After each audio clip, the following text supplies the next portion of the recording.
Hey guys, welcome back to the live stream of RTX powered by Twitch. RTX Australia. Yeah. That should be more clear. I'm here with Hex.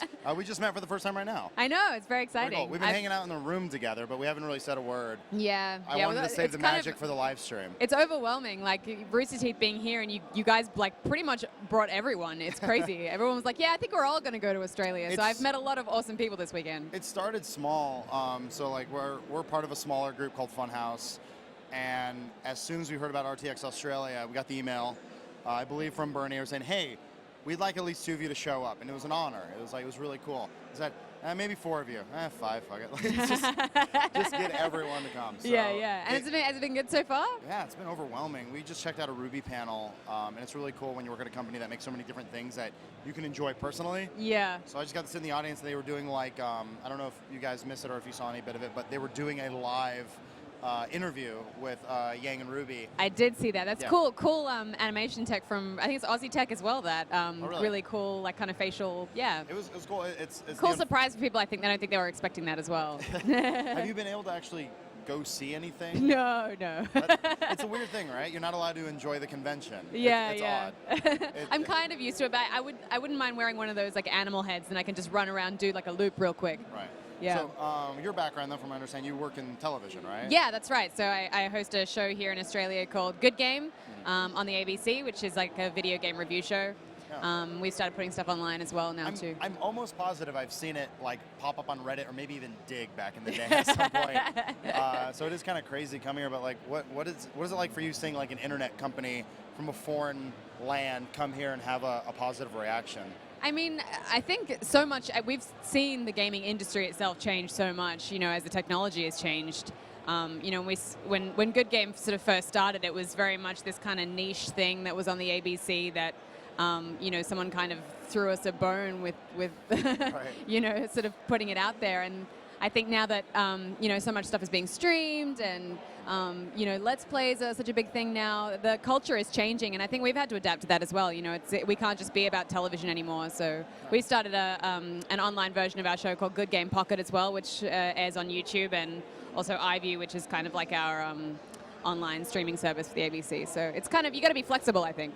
Well, I mean, if you don't mind, like having worked in the industry for so long, I like talking industry stuff. So, sure, like, yeah, no, let's go go for it. What do you think has been the biggest change, like in the industry and maybe even culturally?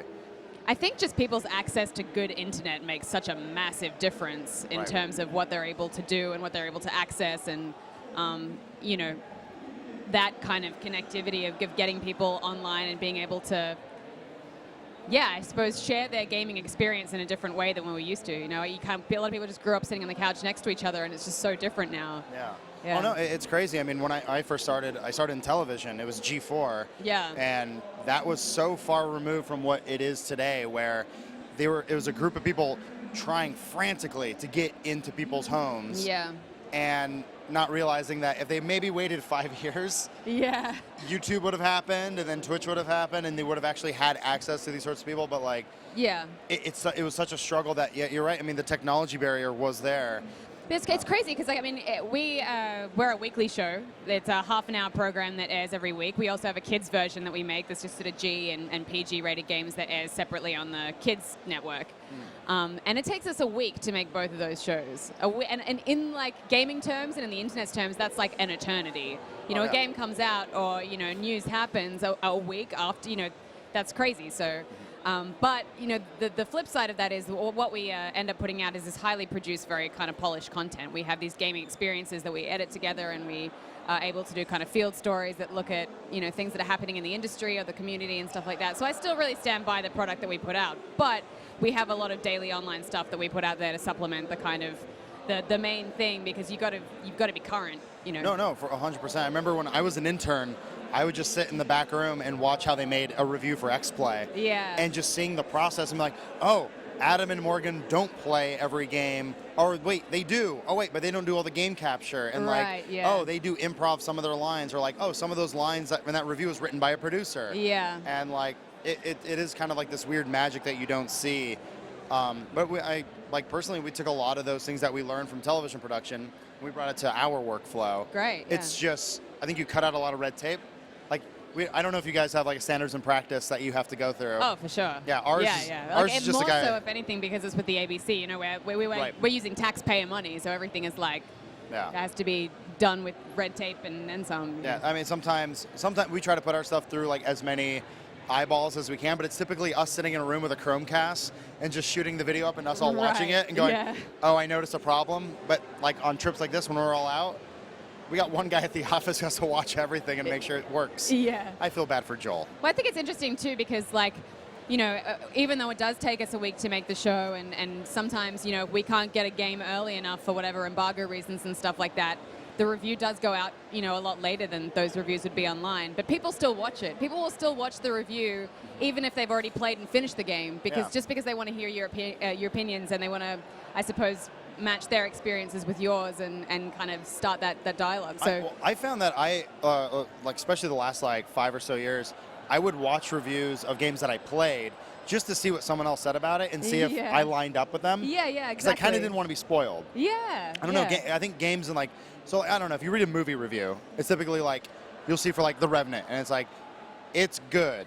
It's 2.5 hours long, so okay, I can sit through it. Yeah. But for like a game, if someone gives you a review for Metal Gear Solid 5, you kind of don't want any of that stuff spoiled for you. You want to just sort of experience it. I don't know, maybe that's just a more philosophical talk about gaming in general. And I suppose that's kind of why I struggled at first to get on board or really kind of understand the idea of Let's Plays. Like, I understood it from the perspective of seeing someone play through a scary game and their reactions were kind of hilarious and stuff like that. When people just started streaming stuff or just playing a game, I'm like, why aren't you playing this yourself? Like, what's the appeal of just watching someone else play a game? And then slowly you start to watch more of them and you get a sense of this kind of weird voyeuristic enjoyment that you get from watching someone else have this experience and then having that experience for yourself as well. No, right. I was talking to a couple other like online content creators, and they were talking about when they were younger, their older brother would play the game first and they would have to watch it. Yeah. And so they kind of grew up doing Let's Plays. I was the dick brother who did that. Right. So we'd have to spend the week with our dad, and we got Final Fantasy IX for the week. I would play it. My little brother would watch.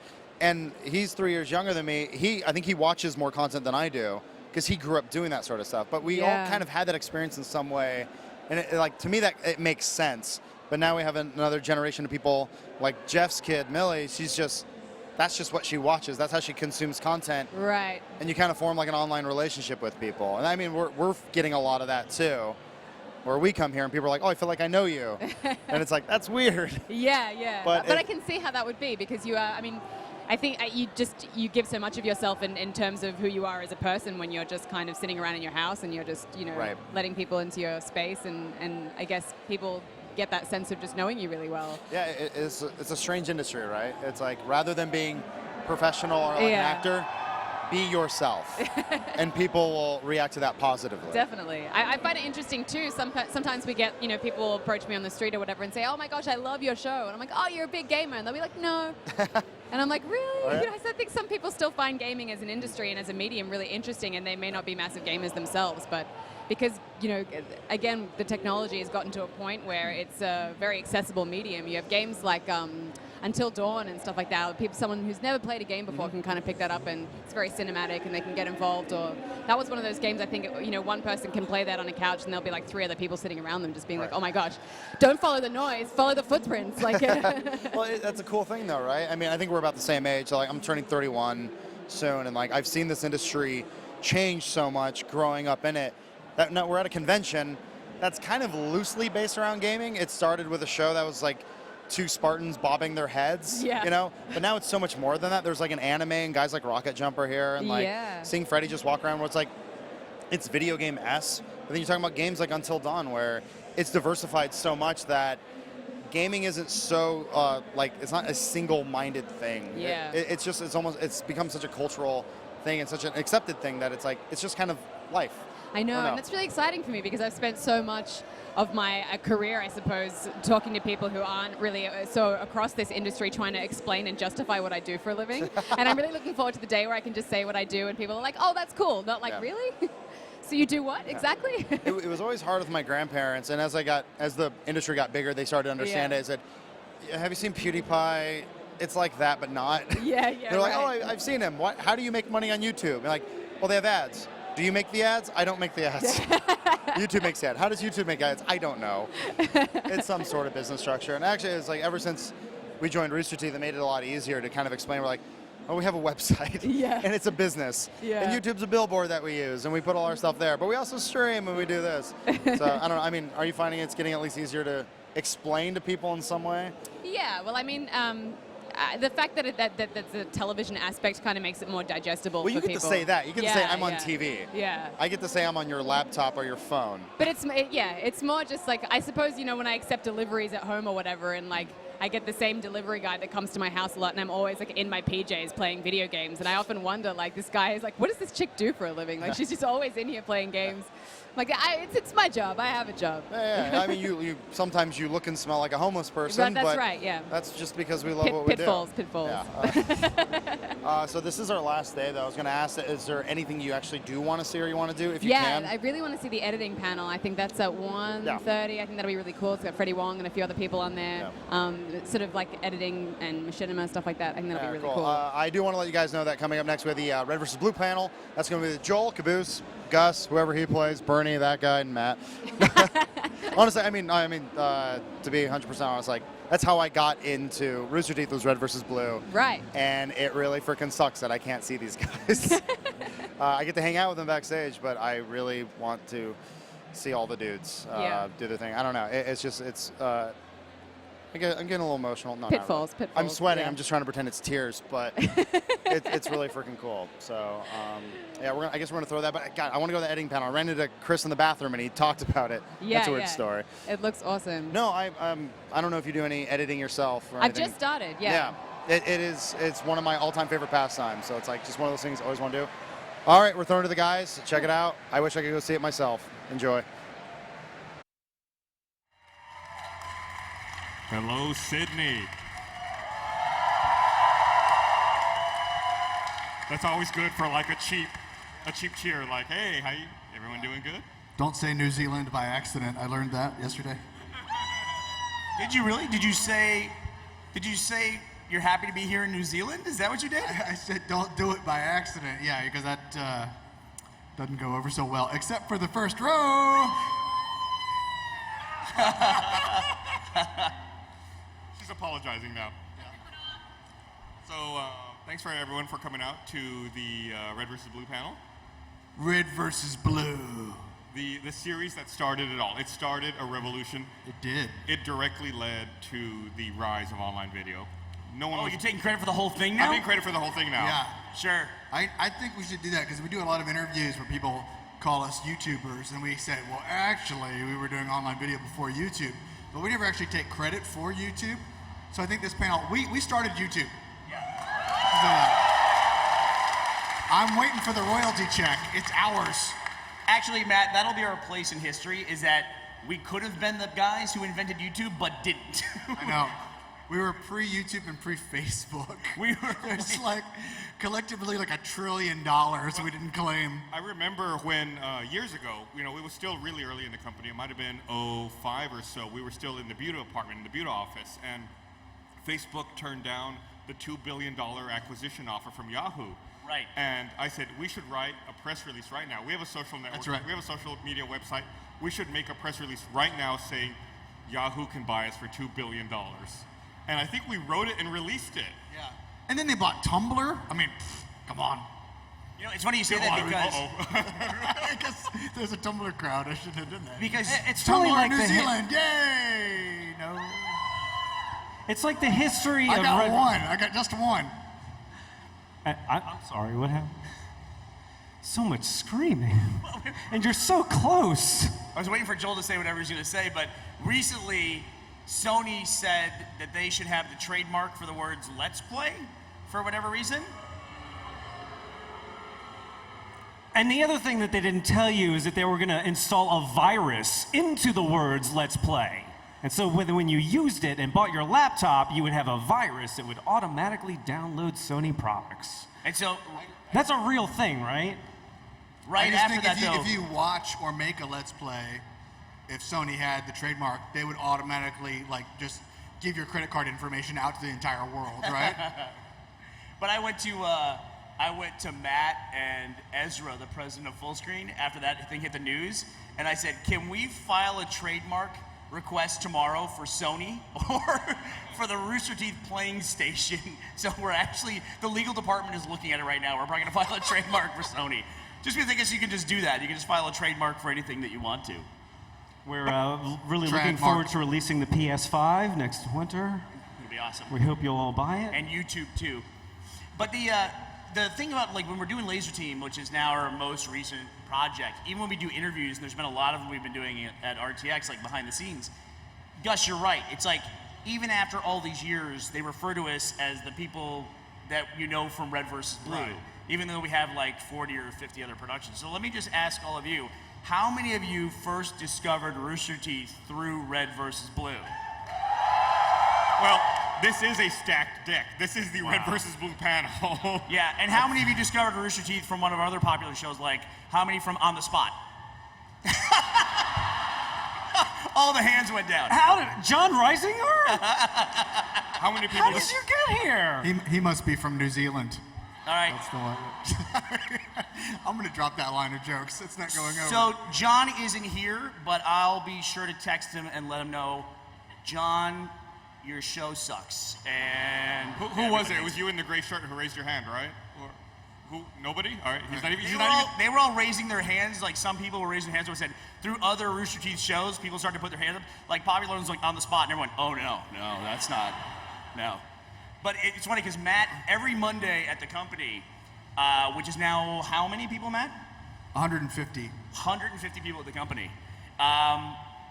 We have a Monday meeting where we get everybody in one place, and that's becoming increasingly more difficult to find a place where we all fit. I thought this was actually the Monday morning meeting right now. I wasn't entirely sure. And you made an announcement. But you showed up to this one, so it can't be the regular Monday meeting.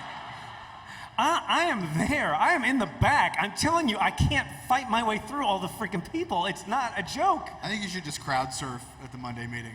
Or maybe right here. Has any of you guys ever crowd surfed before for anything? I was tempted to try it today when everyone was waiting to get in because everyone's so densely packed. Yeah. That would actually be possible to crowd surf. Not me, Joel, not me. I know it's a liability. Someone like, Meg, somebody small could crowd surf. I heard a really funny story though. Do you know why Madonna stopped crowd surfing? Why Madonna? Why did stopped Madonna crowd surfing? stop crowd surfing? She actually said in an interview, she said she stopped crowd surfing because every time she did it, she got tired of people sticking their fingers in her butt. Or maybe it was Gwen Stefani. I don't know. I don't want to, allegedly, they have fingers in their butt. I picture Madonna as a huge crowd surfer. I think that's totally something she would do. Maybe in the early days. I saw a video with her the other day. She's like 60 now, and she's like doing this video where she's at a club like dancing around with 20-year-olds. It was amazing. It's kind of like our careers. I was gonna say, be careful where you're treading right now, because. But at the Monday meeting one day, recently, Matt announced that like all the shows that were going back into production, some of our new productions as well. I don't know if you guys heard, we at the Founding Fathers panel yesterday, we announced that Day 5 is coming out this year. We announced another new series called Crunch Time. And then Jeff was talking about his new series that he's developing called Let's Watch, where they sit down and watch movies. Except for Sony patented that term. That is true. So he can't do it. And so Matt was announcing all those at Monday meeting, and then talking about the shows are going back into production. I was like, yay, yay, yay. And he goes, and On the Spot's coming back too. And it was like literally everyone was like, oh my God. On the Spot is probably the one show at the company that it's like hardest to get people to do, but then as soon as they're done doing it, they're happiest about doing that show. Because that show is like, it's intimidating to get on that show. Joel, you're good at it though. You're probably the best one at it. Well, the key to that show is having a dog. Right?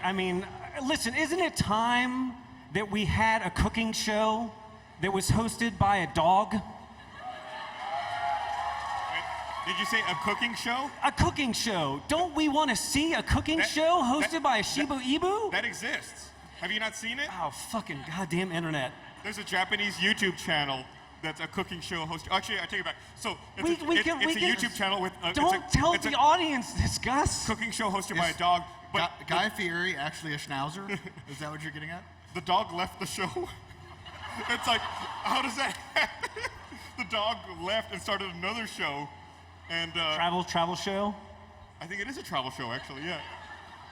That was the thing, when we first started coming down to Australia, you know, just because we're so close, we'd also sometimes fly over to New Zealand and do events there. There we go. There's the one woo, the two woos. And when we landed at the airport that one time, there was all those restrictions on what you can bring into to New Zealand as an island country. Like, you can't bring in certain kinds of food. And instead of dogs that look for drugs, they have dogs that look for food. Milk? And no, there was pictures on the side of the dog's harness of like fruit and vegetables and food. How hard is it to train a dog to search for food? That's what I said. It's just a dog. I mean, it's like, and she almost, the trainer or the handler got so upset with me because that's what I said to her. She goes, "Oh, this dog is specially trained to find food." I go, "So it's just a fucking dog." But I didn't get thrown in jail, so that was good. Did you have peanut butter in your bag? No, I didn't. That dog will go crazy for some peanut butter. I'll do it next time, so I can cause a scene at the border of New Zealand.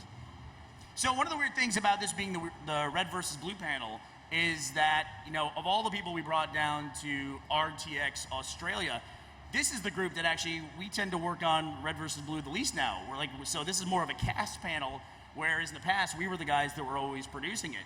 But I gotta give a shout out to the entire animation department at Rooster Teeth, to Cohen, to Gray, to Miles Luna, of course, for the last 3 seasons of Red vs. Blue, and the incredible job that they've done with the series. Wow, a very pro Miles crowd. Yeah. Very pro Miles crowd. I think He gave that dog away. Why did he do that? Why did Miles start a thing online about him finding a dog, knowing that he wasn't gonna be able to keep it? That seemed like a recipe for disaster. Yeah, what a piece of shit. He should have kept that dog. I don't get it. Well, he probably can't because he travels too much and everything. So, he was just in Burbank. Do we want to talk a little bit about RvB season 14 before we open it up to the audience? we probably should. Sure. Yeah. Actually, I think it's interesting. I have one little clip, and I'm really curious how many people in the audience have seen it before, especially with so many hands went up saying that Red vs. Blue was the way you were introduced to Rooster Teeth. I wonder how many people have actually seen this clip, which was, I think, the first Red vs. Blue video. Can we play that? We always say the company started in 2003, but the Here we first go. videos we started putting out were actually in Before that. 2002.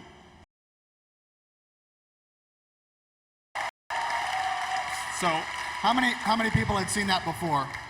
Oh, good number. Okay. Yeah, I think officially that was like the very first Red vs. Blue video, right, Bernie? I think like Bernie was saying before we played the video, that came out in August of 2002. Right. Which was, way before we actually started releasing the series. That video actually served a dual purpose. It was meant to be a trailer, but at the time when I was thinking about Red vs. Blue and how to do it, I mean, I know machinima is a thing now and lots of people do it, but it was so difficult to explain to everybody at the time. People thought, I was gonna say, take a game and make movies. They said, so you're gonna cut up the cutscenes? I'm like, no. I'm gonna use dialogue and act it out in the game. And it's it was so hard to explain. So actually the shot at the end with Griffin Simmons, the dual purpose of that video was to just have that one little shot to explain to everybody else what I was planning to do. Yeah, I think at the time people, when you said you were gonna try to tell a story via a video game, they thought of that game Anachronox, which was just all the cutscenes cut together. I'm sure nobody even remembers that anymore. Right. It was just cutscenes cut together to try to tell a story, and then to actually try to repurpose the game was something I hadn't seen before. Yeah, and then as the company grew, I mean, everything that we've done, I think, has built off of Red vs. Blue as an offshoot, at least especially in the early years.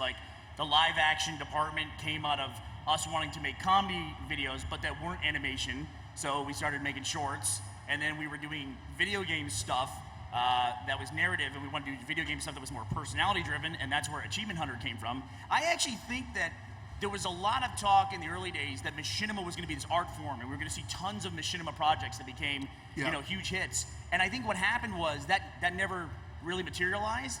But I think the machinima movement evolved into what we now call the Let's Play movement. Yeah. Instead of gameplay being used for scripted content, narrative stories, it's now gameplay content with personalities and personality-driven content. And that's just I think that's so much more accessible than what machinima with little m is. And So. actually, it evolved a couple of times before you even got into kind of popular culture or, kind of fan culture, I think that we're a part of. Because you remember in the old days when we were first putting videos up and we were being asked to go all around the world, the reason we first came to Australia was we got invited to the Australia Centre for the Moving Image in Melbourne, and it was looked at as a very kind of high art piece. And most of the other machinima that was out there, that was all high art. And we went to like museums in Germany and Italy and France and New York and all over the world.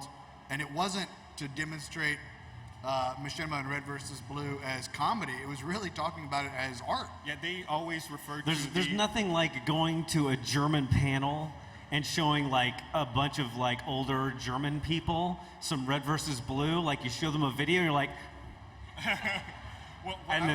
what I always heard was then you get that response. The comparisons to Waiting for Godot and like the existential nature of being and of humor, and they definitely took it to a level I didn't think about at the time. You wrote it. I don't know if you had that in mind, but I was like, yeah, totally. Yeah, it's just a bunch of dick jokes and a video game. Yeah, everybody always says that. We never made any dick jokes. What are the dick jokes in Red vs. Blue Season 1? I'm not going to sit here and play with my dick the entire time. Episode 1, Tucker. What is it? What is the line? You're the one with the fucking sniper rifle. I'm not going to sit here and play with my dick. Oh, that's not a dick joke. It's literally a minute into the series. There is a dick joke. There's also no fart jokes either. I just want to point out there's no fart jokes. All right, so I think we should probably open this up. We can get ready for questions. Instead of having somebody run around with the mic, it might work better to have people like you stand in one place and have people line up. That probably works a little bit better. But we'll get that going here in 1 second. Do we have a mic stand? Can we get a mic stand? Okay. No? So, but before we start questions, we do want to talk a little bit about RvB Season 14. So, we told essentially the Blood Girls Chronicle stories through Season 5. Seasons 6 through 10 were essentially the freelancer story and the Reconstruction era. And then Seasons 11 through 13 have been the Chorus trilogy. So we were kind of looking after Season 13 of what we wanted to do. And for a series that's been around as long as Red vs. Blue, we thought it would be fun to do something a little different. So Season 14 of Red vs. Blue will be our anthology season, where we're getting some people who are science fiction writers, comic book writers, directors, and they're going to be contributing to a lot of little short stories based in the Red vs. Blue universe. Some they produce on their own, some they write and we produce on their behalf. So it's going to be a really fun series. And then, of course, like some people within Rooster Teeth who have never written for Red vs. Blue, contributing there as well. And we have one we can talk about today, one of the first ones. Yeah, we have a couple that would be cool to announce. Some of our guest stars. Well, internally, the Funhouse team is going to be doing one. And that'll be really great. They're working hard on that. That'll have dick jokes in it, I can guarantee. Might have a couple. And then you want to tell everybody about one of our other big special guests? And one of the other directors is Freddie Wong is going to be, and Rocket Jump will be producing a live-action Red vs. Blue piece. She approves. So that should be a ton of fun. And there's, it's really surprising to us when we go to conventions. Sometimes we're at other events, not RTX events, where we're with other special guests. And it's amazing to us the number of people who have watched Red vs. Blue in their lives. And we've reached out to them and we're building that list. We've got some really cool names and we'll be announcing those over the next few months as we lead up to RvB Season 14. The interesting thing to me about this, you say we're also going to have some internal people writing and creating some stories for this, is I've had so many people at Rooster Teeth internally come up to me and go, if you were going to write a story for Red vs. Blue Season 14, what would it be? I'm like, no, if I was going to do it, I would do it. Like, I'm not going to give you my ideas. I mean, I think everybody wants to see the explanation of time-traveling church, right? No. I want to see the 5-hour, like, why is he yellow? Well, you don't want to hear that. It's like Lost. You don't want to know. You don't really want to know what the smoke monster is. Hey, just because Lost couldn't deliver. That's right. Doesn't mean... They're all going to be in a church at the end. And it is literally going to be inside of church. All the characters will be... full circle. Yeah. Makes total sense. All right, do you guys want to open this up to questions from the audience? I think they're getting the mic ready. Oh. I'll tell you what, I'm gonna take the first question. I feel bad. I'm gonna take the first one. I see a guy out here. There's no way. I have one other quick video. Gus. I have one other quick video. While we're getting set up. While Gus walks over there. Hi. Hey. That we talked at the founders panel about having Red vs. Blue is in TV format on a network in the U.S. called El Rey, and we're trying to figure out a way to get it to Australia as well, because I think it'd be really cool to have it on TV here.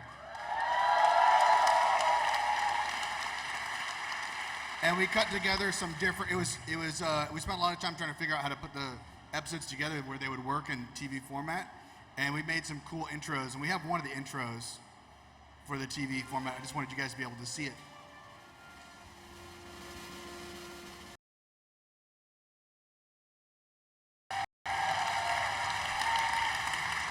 So we broke it up. We broke it up kind of like the series has evolved naturally, where Blood Gulch is kind of like one set of episodes, and then Project Freelancer is another, and the Chorus Trilogy being the final set. So I think it's a pretty cool way to watch it. And when we have news to announce about the rest of the world, getting to see that on TV, we'll let you guys know. We're trying to find a way to do that.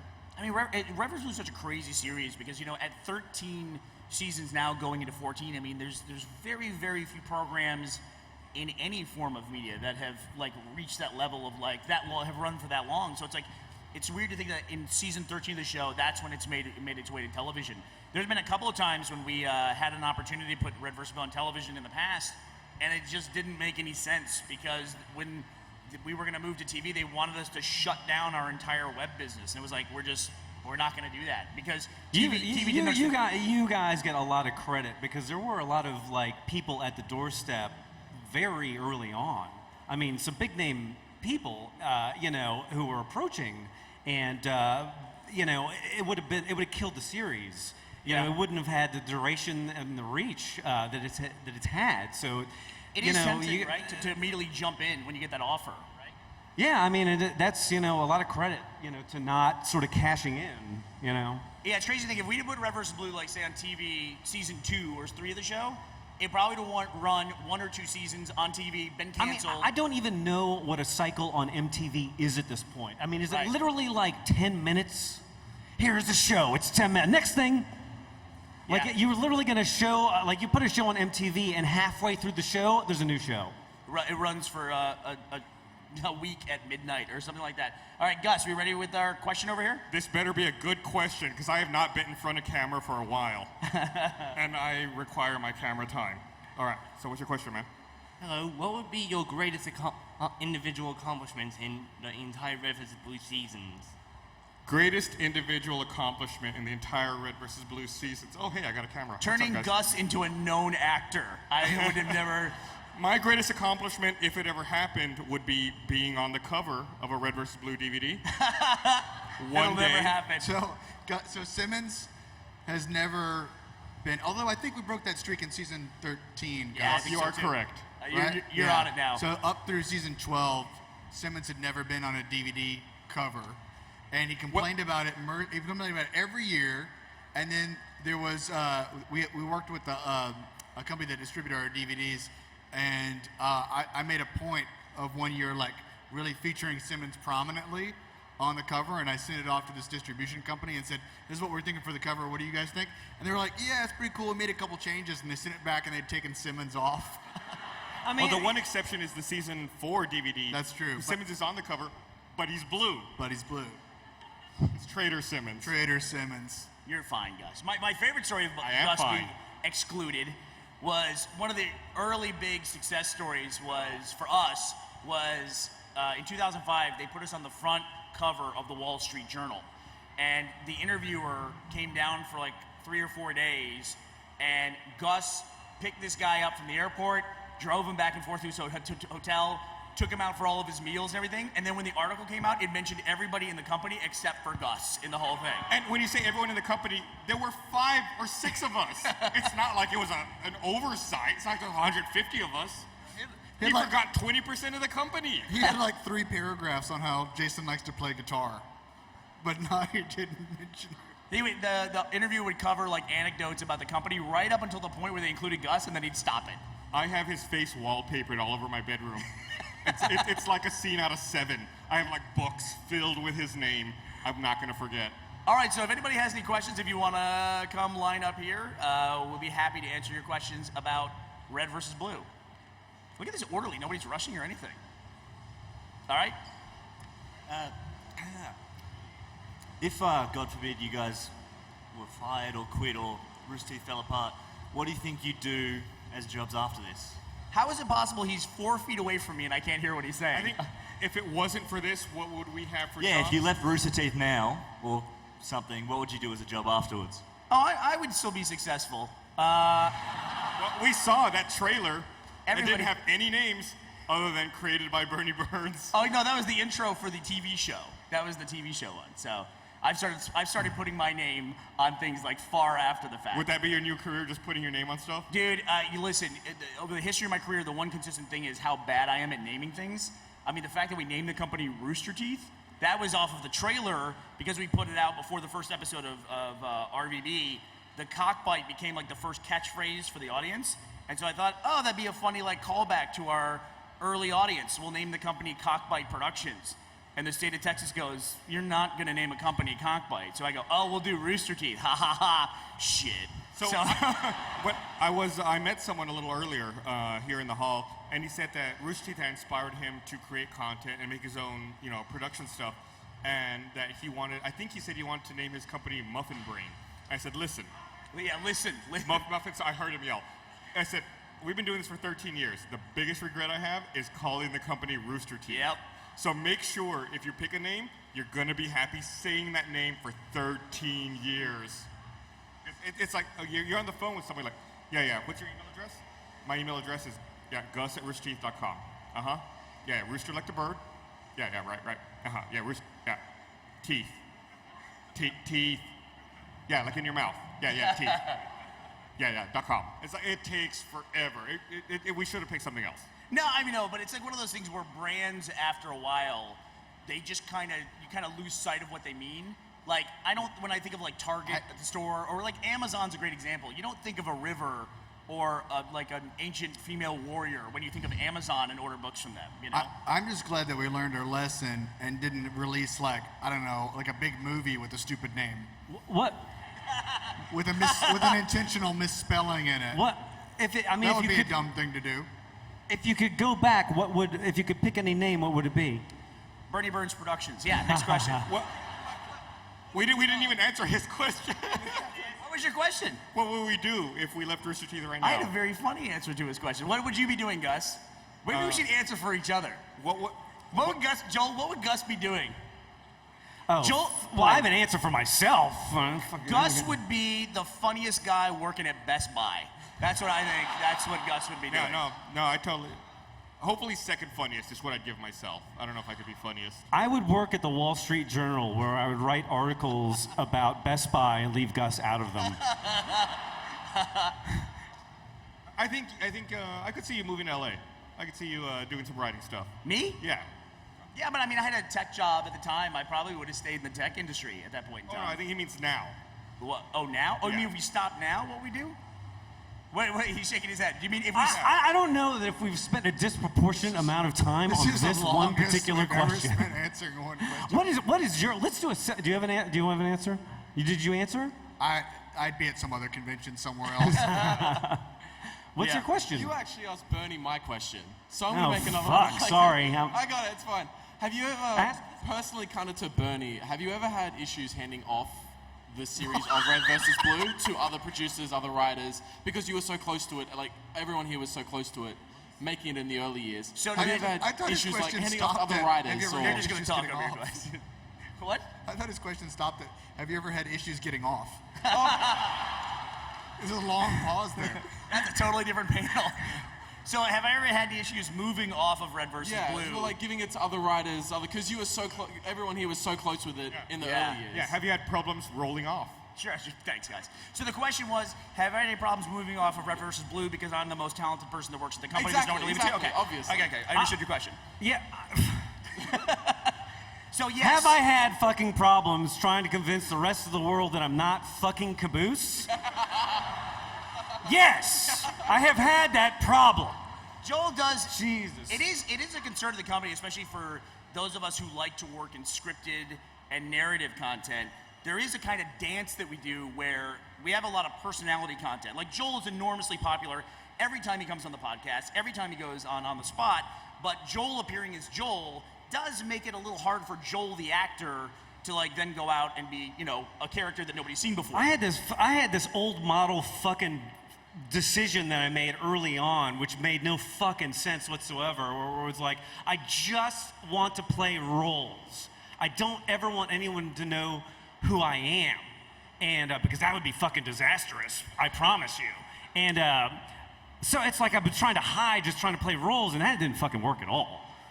Are you saying caboose is not a role? That you're a caboose? I heard there was this movie called Laser Team. Yeah. Oh, fuck. So the answer to the question was, I actually was after season 5. I was pretty much at that point ready to like try to hand the series off, and the only trouble I had with that was trying to convince other people at the company that I was ready to do that, because I would say it to people, and they would say, "Nah, you don't really mean that." And it was actually the first time we ever worked with Gavin Free. Was I hired Gavin to direct season 7 of Red vs. Blue, and that's how Gavin started his career at Rooster Teeth, because I was trying to find a way to start transitioning off, and then completed that around really most of the way through season 9. Season 10 was a huge group effort, and Matt was a huge part of that as well. But yeah, I was ready to roll off by season 10. But we learned our lesson with Gavin in season 7, because he came in to help out, and then he assured us he had finished the season, and we got to the last couple of episodes and realized he had not finished the season. Right. And we had to jump in and actually finish making those episodes. Well, Gavin, you're a piece of shit. He ran out of visa time, so he had to go back. But he could have told us. Well, you know, I He lied. got to defend Gav a little bit too, because we were also transitioning from back in those days. I would write Red vs. Blue week to week. Like Monday, everybody would get the script, theoretically. Yeah, right, wink. Monday or Tuesday or Wednesday, and people would get the script. And so I was used to doing it that way, and that changed after season 7, because delivering that to another director was impossible. So season 9, season 10, and everything since has been written well in advance. Thanks. Hey guys, when you started off with Red vs. Blue, you had an audience who really didn't want to listen to long-winded episodes. They wanted something snappy that they can share to their co-workers. And moving on, a lot of people now are happy to watch hour and a half Let's Plays on various channels. Have you ever thought of doing almost like a feature-length episode of Red vs. Blue at all? We have 13 of them. Yeah, that's a standard answer to it. No, it's just weird the way things evolve over time. We used to say, Matt, we wouldn't put a video out that was longer than 3 minutes ever. No, I am curious though, because we do get that question a lot, and I know what you mean. Even though, like, sometimes we bristle at that a little bit, because it's like we've always taken great pride in making sure that the entire thing comes together in a movie. But I'm curious, like in the audience, like, would you guys be interested in seeing the entire long-form thing instead of episodic week releases? Like if we just put out 2 hours of material all at once. Once a year. Once a year. No? Okay. So, there you go. Fair enough. Thanks. But one of the things, too, is that as the tastes of the audience and their habits evolve, so does, like, our work, because we've been doing it for so long. Like, when I go back and watch season 1, they're short episodes, but they're so slow to me. I also think that there was a lot of value where it's like you put out an individual episode and you get feedback from the audience. Without question. And it's sort of like, oh, all right, and I think that's an important component of it, which differentiates itself from other things, where it's sort of like, oh, they're getting this part, they like this part, so it's like there's some sort of reaction that goes on with the audience, and I don't know. You tell me. I mean, it's sort of like a dialogue between the audience and the producer, where you get to participate into it, some of it, right? And it's like, am I wrong? No, it was a big concern for writing the seasons in advance. That was a concern. Yeah. Not having that feedback. I hope that you guys, the audience, feels that, like in terms of like watching it, like you see it evolve, and you kind of see the comments and stuff. Because we don't try to like be reactionary off the comments, but I do think you get a lot of information and kind of like can read between the lines on some stuff, and it's definitely very helpful. Like a key component, like, it would be interesting to like start a series where you put some like foundations in place and then like throw it into the forum and be like, all right, the audience is going to figure out how this goes. Yeah. But you always How does this panel end? Drunk. My question's for Joel. You've voiced characters in both Red vs. Blue and RvB. How do you think an interaction between Caboose and Professor Oobleck would go?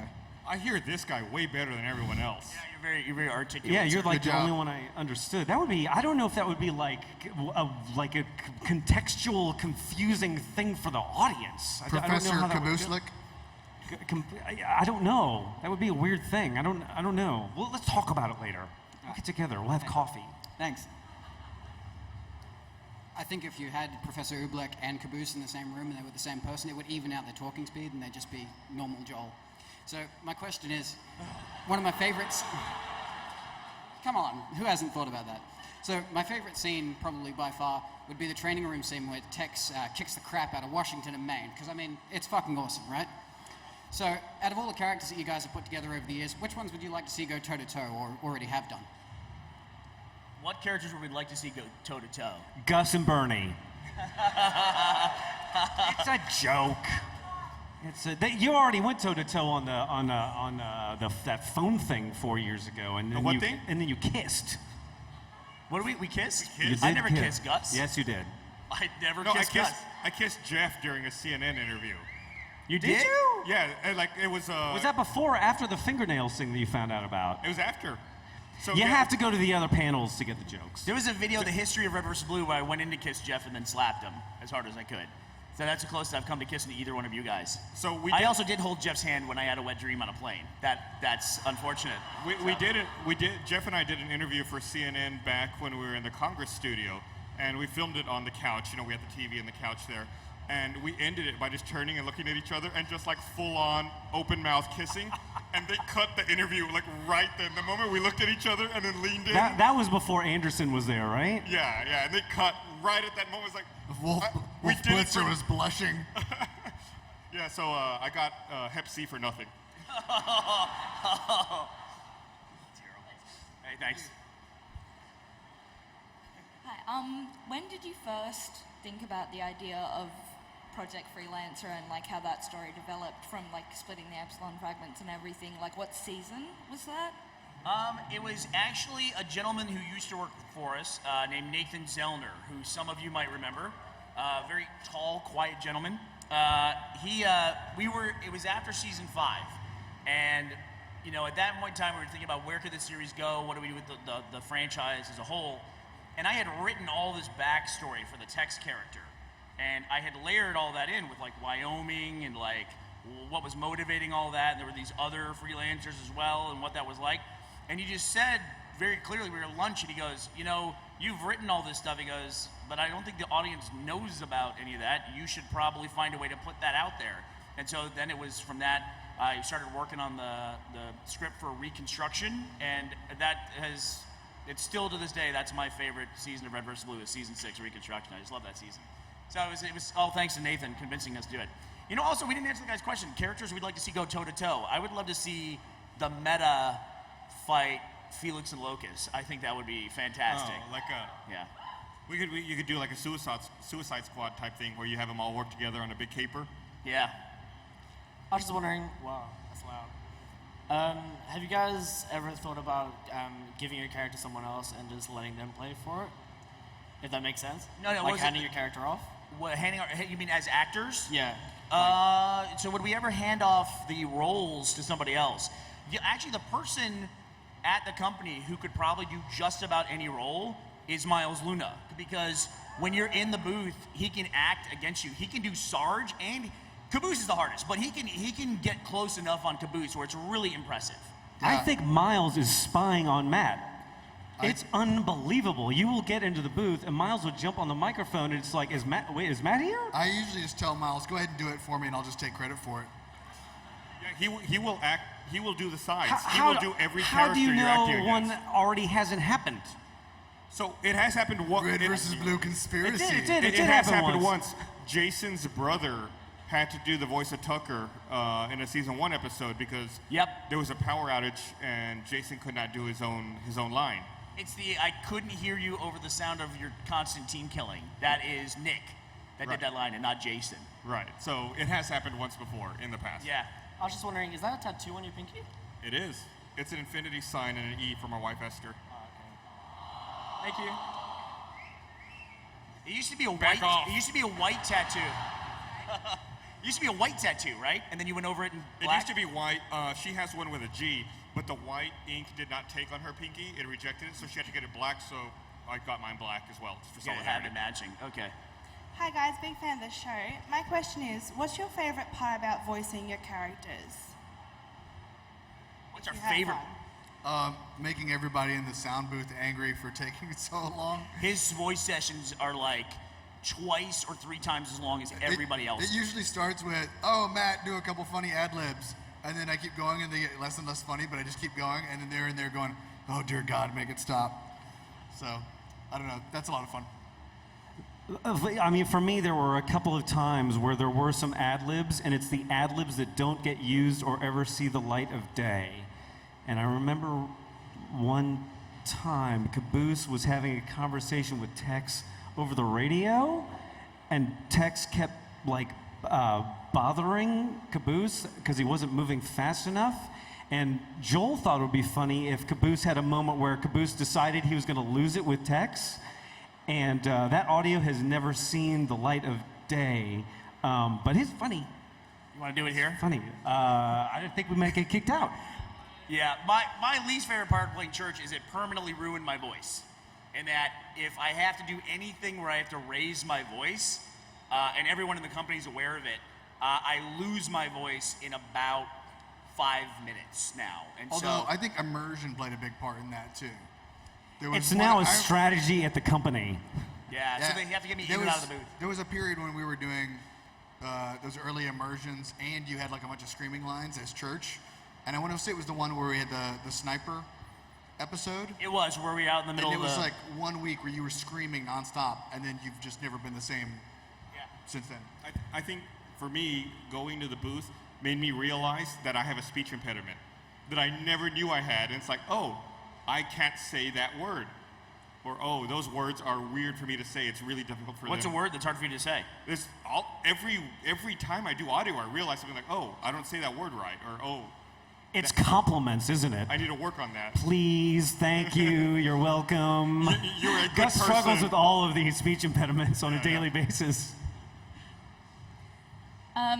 Nick Newton from A Simple Walk is our New Zealand admin, and I'm under pretty strict instructions to be nice to the Australians today. So I'm not going to say what I was going to say. You are vastly outnumbered, by the way. But I'm good in a knife fight. Okay, So- fair play. So my actual question now is, do you do all of your voice acting on site? And if people are recording elsewhere, do they require a certain hardware or software that you guys need? As the show got more popular, we started traveling more, which meant people were out of the office more. But I didn't alter how quickly I was writing the scripts. So sometimes it'd be like, hey, we have to record today, but Matt is in Seattle working on something. So I actually have footage of Matt recording Sarge lines with his laptop like right in front of his face, and he's got his comforter from his hotel room over him like a portable sound booth. It looks like a ghost doing Sarge lines, basically. No, I mean, I think we've recorded, I know I've recorded lines from multiple continents. In fact, I want to say I recorded a bunch of stuff when we were first in Australia in Melbourne, because we stayed in this hotel that was really crazy. It had like ballroom high ceilings like in the hotel rooms, and so it was super echoey. And we had to do just what Bernie's describing, like you throw like a big blanket over your head and get under it, so it seems like the sound doesn't echo. No room tone. Yeah, but at the same time you get super sweaty. So it's kind of like being here today. But actually, the whole series, the way the characters sound, is based on the fact that we had to record one of our actors, Gus, who was living in a different country at the time. He was living in Puerto Rico. It's the United States. Oh yeah, it is, I guess. It's a Commonwealth? Is that, what is it? Yeah. All right. He was living in a different country, Puerto Rico. And the way we recorded his lines is I had a mic just like this one. I mean, literally the same brand of microphone. And I had a speakerphone, a Panasonic speakerphone, and I would just mic it like this while he recorded his dialogue. So everyone in Red vs. Blue was made to sound like that speakerphone. That's the sound for Red vs. Blue. Did you ever release, so when you would call me, I lived at the time on a military base. Did you ever release any of the audio of the hold music? Yes, as a sponsor thing I did. Okay. Yeah. So yeah, anytime you would call me, you could not dial my phone directly. Right. You had to call into like a switchboard and then hit an extension and it would transfer you. But instead of hearing a phone ringing, you would hear hold music for some reason. It's a really weird period of Red vs. Blue at the beginning because the show was like, it wasn't an overnight success, but it was the closest thing I've ever seen to that. Where the first episode when we put it out, it got 3,000 views. The second episode got about 250,000 views. And then by the end of the month, it was 1 million views a week. And that was a super, that of all the things we've done over the years, like that's the thing I'm most nostalgic for is that first month when it was just like, this thing was just taking off. And we were just kind of like, we were almost like holding on for dear life and trying to figure out like what we were gonna do and how we were gonna pay these server bills and how we were gonna make this work. And it's funny because even with all that, there was this weird thing that happened where everybody moved away. All of a sudden, you moved to Puerto Rico. I moved away before. And Jason moved away to New York. And suddenly we were like trying to figure out, and these two lived in LA at the time, so. What's interesting is you say those numbers like 250,000, 1 million, and it's like, okay, that's good. Like people hear that and they think that's a good number for a video. At the time, you couldn't watch a video on the internet. We had to teach every one of those people how to watch the video, how to download it.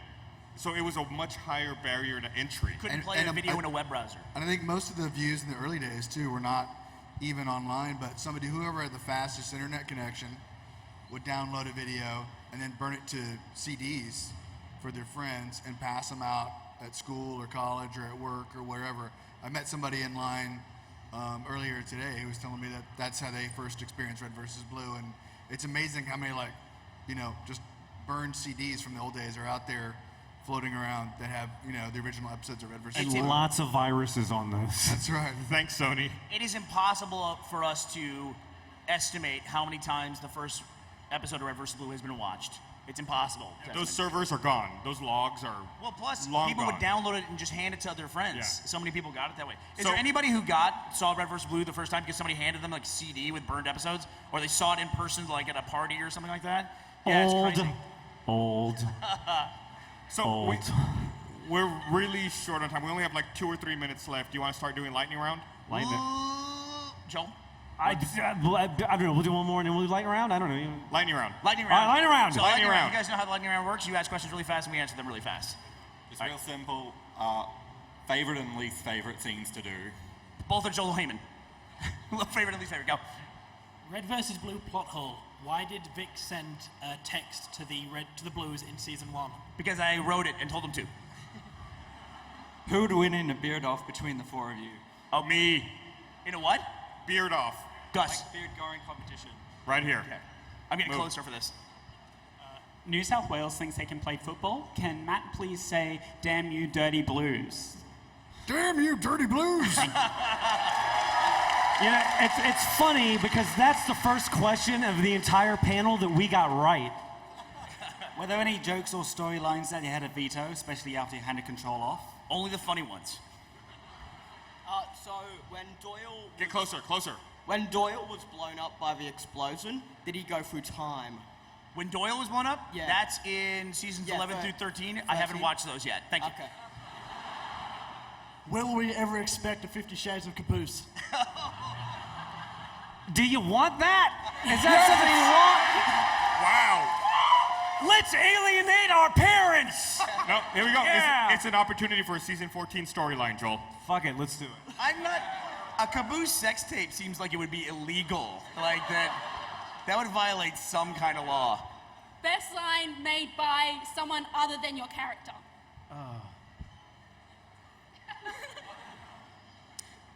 You just said it! All the great lines are Simmons lines, so I really can't answer that. I like Caboose more. Oh. Thank you. You're the only one. You know Gus runs the convention. Don't worry, security's already on their way. Joel, how did you come up with the idea for the voice of Caboose? Talking to animals. What? You talk to animals. Sorry. What was your initial reaction to have Red vs. Blue aired on TV? Like, what was your reaction? It was awesome. It's crazy to me to finally work on something that you can watch on television. I can tell my mom, yeah, just turn the TV station and you can watch it. No, mine was too many commercials. Oh, fair enough. Because there's 3 commercials every 5 minutes on television, and online we get blasted if we have one ad, every 20 minutes. So it's crazy. Do you guys ever update the death sequences that you've like pre-recorded? Because No, I know you I guys have those used locked to do away. that. No, I have recorded death scenes in case anybody gets out of line. What are the dumbest things that you guys have done when trying to film voicey? What's the dumbest scenes we've Yeah, ever like the filmed? dumbest scenes It's a series you should watch. It's called Red versus Blue. It's the whole Makes thing. sense. Do you think that someone could make a machinima series and start something like this? Sir, in we this never day? think about anything ever. Fair We're enough. not capable of it. Hey, have you ever thought about going back and doing some of the action scenes from the first seasons with like your new animation techniques? No. And what's up with your finger? Oh, I cut my finger. Oh. It's got 6 stitches in it. It's super gross. Come to the podcast panel. We'll talk about it. Yeah, we'll talk about it. I'll show it off at the podcast. Was it because you were crowd surfing with No, Madonna no, earlier? no. Is it all full circle now? I was in. Is this how she got pregnant? We got to finish. It's because I was in a crowd when she was surfing. Go. Are you ever going to do RTX New Zealand? No comment. That's a yes, probably. You guys often reminisce and talk about doing things differently, but if you could go back, would you actually change anything? I feel like he's calling us old. Dude, I feel like that's like a... I would change the name of the company and not be Rooster Teeth. What would I change about the company going back in time? Joel Heyman. I'd make him nicer. For Red versus Blue, do you have any regrets regarding story, like killing off a character or something? Casting my friends. No, it was great. Honestly, it's like, how lucky were we, like the people that we knew, Red versus Blue and then what subsequently became Rooster Teeth, was like, I felt super fortunate because like 2 groups of my friends coming together that I'd worked with for a long period of time, and it's like, if everyone didn't get along, I mean, we didn't get along, but we didn't get along in funny ways, but it's like, it's a group that came together and it was like an instant gel, you know? It's like everything worked out great. And everyone had a skill, I think, that contributed to... Even what? Jeff? Yeah, he could drink. Oh, yeah. All right. Well, thanks, everyone. Thank you. Thanks everybody.